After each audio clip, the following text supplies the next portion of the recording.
Well then, Microsoft has bought Activision Blizzard for $68.7 billion cash outright.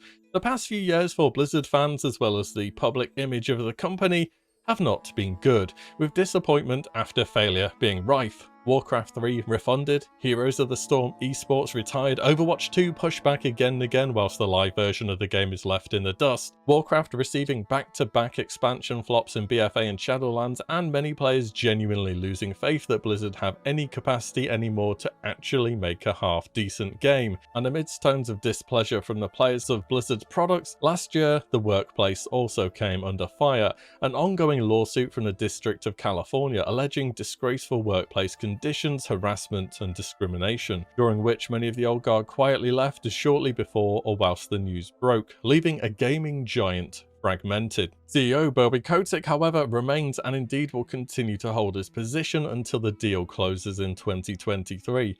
Despite the scandal, despite writing a tone-deaf apology and passing it off to none other than Fran Townsend to send out, despite everything, the fact that he has and is still staying on to the end shows to what extent he had control of the company. But according to him, all this had no bearing on stock drops recently. It was all down to Overwatch 2, Diablo, and Call of Duty not doing so well. Sure. In fact, Phil Spencer, CEO of Microsoft Gaming, said last year, among the news becoming public, that they would be evaluating all aspects of our relationship with Activision Blizzard and making ongoing proactive adjustments. Well, they have been very proactive, they just bought them out wholesale. But the sheer size of this merger, what has happened, cannot be underestimated. This is the first big move in the power paradigm at Activision Blizzard since 2008, because it was in 2008, during the Wrath of the Lich King expansion, if that's of any interest, when Activision bought a controlling 52% interest in Blizzard. In the views of investors and the public, however, Blizzard has been becoming weaker under the weight of delays, poorly published once-loved titles, and the scandals, but their wallet and the profits have never cared for such minor issues, showing strong year-on-year growth and profits despite everything that's been going on. If there were a time for somebody to swoop in and clean out the closet, I can certainly see why that is happening now. And this is the largest video game merger ever by an absolutely enormous margin. The next biggest was Take-Two Interactive acquiring Zynga for $12.7 billion, which also took place this year. Overall, Microsoft now own, among various gaming titles, Mojang, who is of course Minecraft since 2014, that was $2.5 billion, ZeniMax since 2020 for $8.1 billion,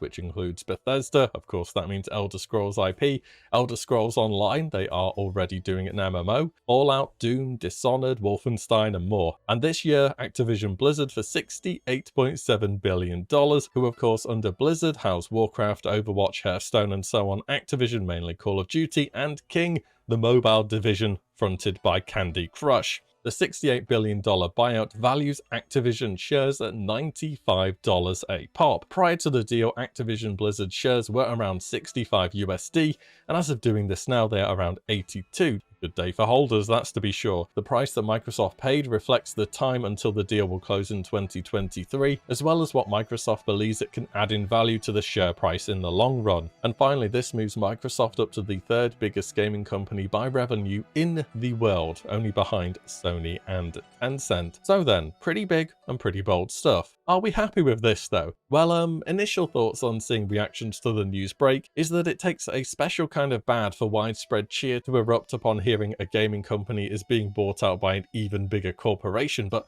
somehow Blizzard have managed to achieve that. The consensus seems to be, well, surely it can't get any worse, right? And Microsoft certainly do have FU money. They just dropped $68 billion in cash, which is completely ludicrous. Microsoft published Age of Empires 3 Definitive Edition in 2020, which was widely well received. A much better remake than Warcraft 3 was. Minecraft to this day is still one of the most popular games ever. Updates have kept it relevant and enjoyed by millions. And people rate Elder Scrolls Online these days, right? The classic case of it got off to a shaky start, but time and effort were afforded to make it something that people like. And Blizzard have some real household names in gaming, mainly Call of Duty and Warcraft. And Microsoft will do things with Warcraft. It may not be things you like, but that's not an IP which you just throw away. It's the largest and most successful MMORPG ever. Maybe Microsoft are bold enough to hold on to the game until they will happily say it's ready when it's ready. Maybe they will shake everything up in development of the game and take it into new directions or new platforms.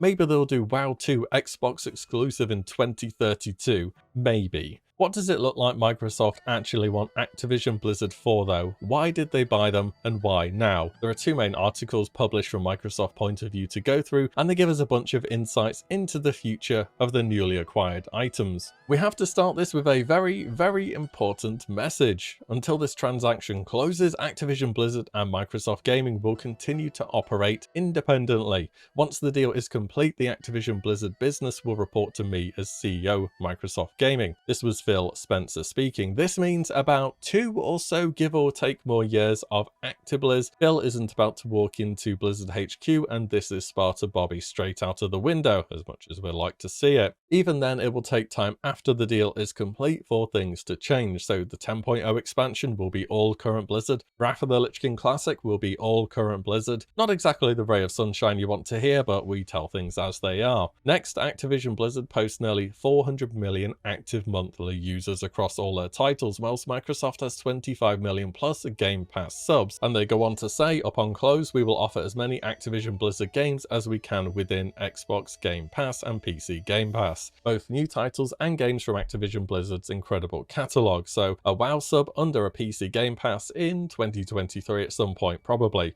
That should be a thing to expect. Maybe it'll save you some money, who knows. There is a keen emphasis on building the quote-unquote metaverse, saying gaming is the most dynamic and exciting category in entertainment across all platforms today and will play a key role in the development of metaverse platforms. Metaverse being a virtual reality space in which users can interact with a computer-generated environment and other users. Big tech companies are all up over this idea at the moment and are rushing to be the first to deliver it, as are the crypto bros, rug pullers, and modern snake oil salesmen. There are already a lot of scammers promising the next big thing and entering the gaming space at the moment. This will increase exponentially as the metaverse becomes more real. Facebook even renamed themselves to Meta recently, and the Zuck is certainly pushing this idea. Just think about the existing Blizzard platforms. Think as Battle.net as a hub for millions of players across diverse titles and platforms, where Microsoft can both add via a Game Pass to a wider range of products, but also distribute and publish newer IPs to this pre-built platform. There's a lot to talk about here, really deserves its entire own topic. It's interesting stuff, though I'm not sure for the right reasons.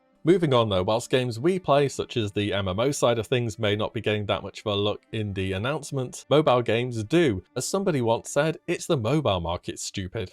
Or something along that line. They say mobile is the largest segment in gaming, with nearly 95% of all players globally enjoying games on mobile. Through great teams and great technology, Microsoft and Activision Blizzard will empower players to enjoy the most immersive franchises like Halo and Warcraft virtually anywhere they want. And with games like Candy Crush, Activision Blizzard's mobile business represents a significant presence and opportunity for Microsoft in this fast-growing segment. Activision Blizzard have been a big mobile player for a while, and mobile, whether you like it or not, will always be the biggest market in gaming due to not everybody has the space to fit a physical PC or console, or they travel about too much, you can't use them on commutes, or they're too expensive, but you do have a phone. Right? Small, lightweight, powerful, simple games for all ages, from kids to grannies, across the entire globe. Mobile is really king. It's a big move. Reading into it, I'd say the key takeaways here are no real changes till the deal closes in 2023. That's if it does go through and there are no antitrust or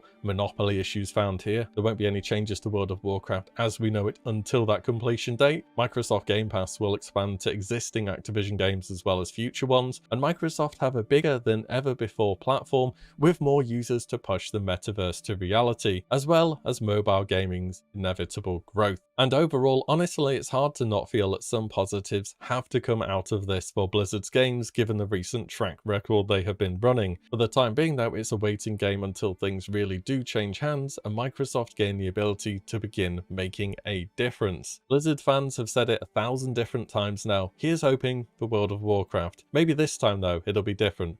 Maybe this time there is a real, and I do mean a real, opportunity for change for the future of the game. And World of Warcraft is not an IP that they will let gradually fade into the sunset, be it in a way you like or not. Let me know your thoughts on everything that's gone on. There's obviously been a lot of videos on this topic, but I wanted to throw in my thoughts as well, because it's just so pertinent to what I cover on the channel usually. As always, thank you all so much for watching and listening in, and I shall see you all in the next one very soon.